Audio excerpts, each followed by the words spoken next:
Mark Skaar on the Skaar Kaard on 103.7 The Fox. Proud to welcome in Vinnie Moore to talk about double exposure. Vinnie, welcome. Thanks, man. How you doing?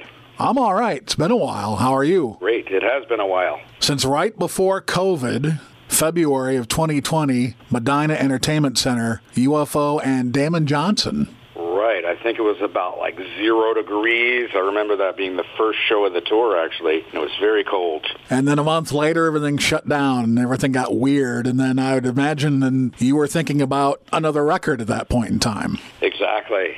First I did a bunch of stuff around the house, some DIY projects that I've been meaning to get to. And after I finished all those, I'm like, man, I'm bored. What am I going to do? How long is this period of being shut down going to last? And so I decided to make a record and start working on some music, which is always good for me to be busy doing that. And by my count, Vinnie, this is album number 12. Can you believe that? I can't. It's pretty insane.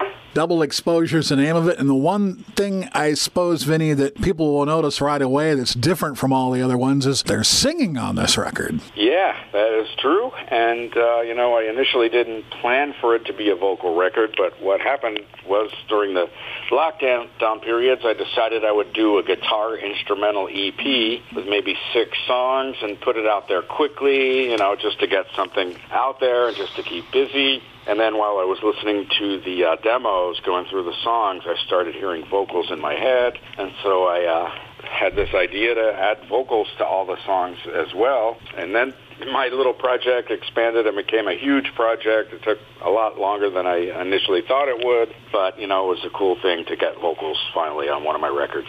Talking with Vinnie Moore about double exposure. And so the natural evolution question is this: how did you decide and track down who would sing on this record? Well, all the singers were basically guys that I knew that were kind of in my orbit. And, for example, Keith Flack I've known since 1999, and we had always talked about working together, but it just never happened, for whatever reason. So he was an obvious choice, a no-brainer.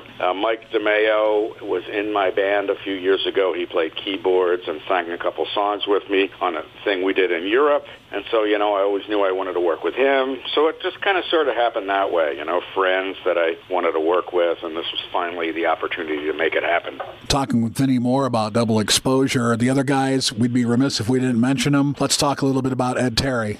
Right. Ed and I were on a project together with this band, The Ruffians. A friend of mine named Randy Pratt, who plays bass. Actually, his band, The Lizards, opened for UFO a couple times over in Europe, so that's where I met Randy. He asked me to play on a couple songs, and when I got final mixes back, I really liked the singer, who happened to be Ed Terry, and I liked his ideas. He was creative, and so, I thought he'd be an obvious choice, too. And then Brian Stevenson from Toronto, Canada, opened on a tour I did with his band Old James. It was the Extreme Guitar Tour.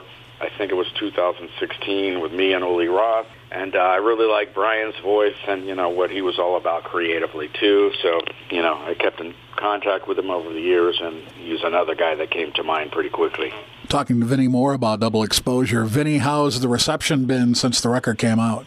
So far, the majority of people really like it. They like the vocal songs, and they seem to like the instrumental ones. There's a couple hardcore guitar instrumental fans that are like, oh, we only want to hear Vinnie play instrumental, make instrumental records. This is not a proper Vinnie Moore record, whatever.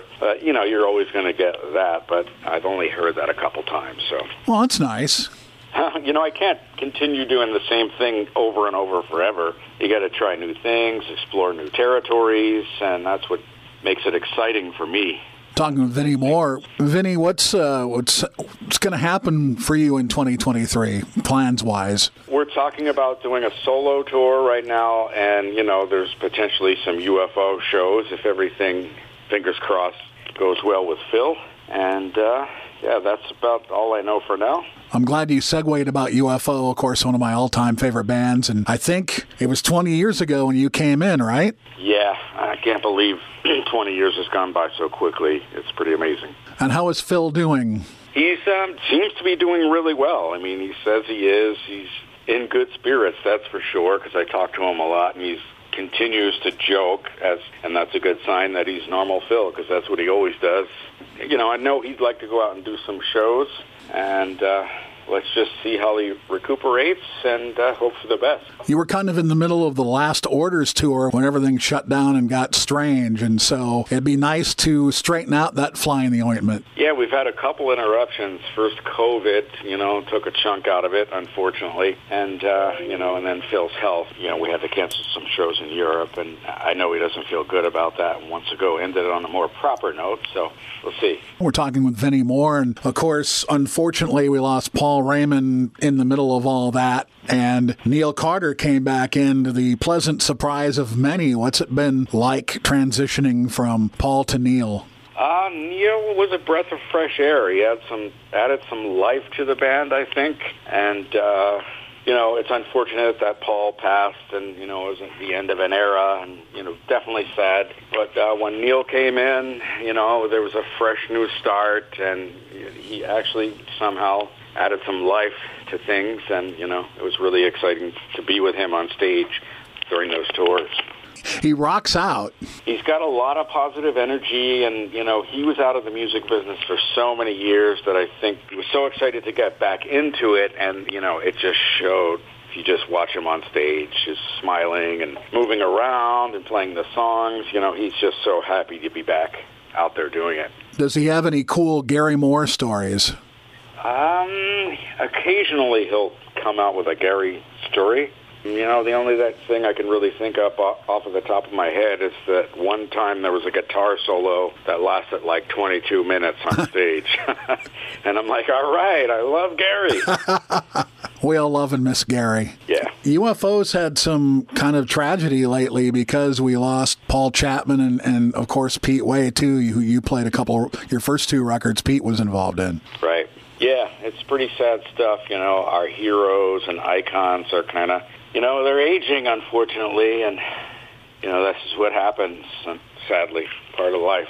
Let me shift and pivot again and talk about something that maybe a lot of our listeners don't know about, but they should check out, is a record you did a few years back called Red Zone Rider. Yeah, that's something I did with Kelly Keeling on vocals and Scott Coogan on drums. And it's just been re-released by Cleopatra Records, and I'm hoping that it catches on because, man, that was a really good record, a really good band. I'm really proud of that record. There's so many good songs on it. Kelly sang his butt off, and, it just kind of flew under the radar for whatever reason. I don't know why. And, I hope more people hear about that record because everyone really deserves that people know about it because it's really good. Talking with Vinnie Moore, and I know your love affair with Spotify. Oh, yeah. I was happy to see that the UFO Vinnie Moore catalog is finally available on Spotify. Oh, it is. I didn't even know that it wasn't, to be honest. That's how little I pay attention to the streaming stuff. All that was on there was Salentino cuts and Conspiracy of Stars. Oh, okay. When did it become available on Spotify, actually? Must have been last fall, not that long ago. Oh, okay. Very interesting. Yes. How or who's responsible for it, just like Red Zone Rider, I couldn't tell you. I don't even... I assume it's SPV Records. Yeah, could be. The live album's on there, everything. I think that weird best of thing that came out might not be, but everything else is. Very cool. Yeah. I mean, I guess it's a good thing. The artists don't do really well as far as payments from Spotify, but, it promotes the music, so, it's like a trade-off, I guess. All right, so I'm going to lay this on you, and I hope you don't get mad, but I think I have an album title for the next record. Okay. Vinnie Moore, Beef Stew. Oh, man, that goes way back.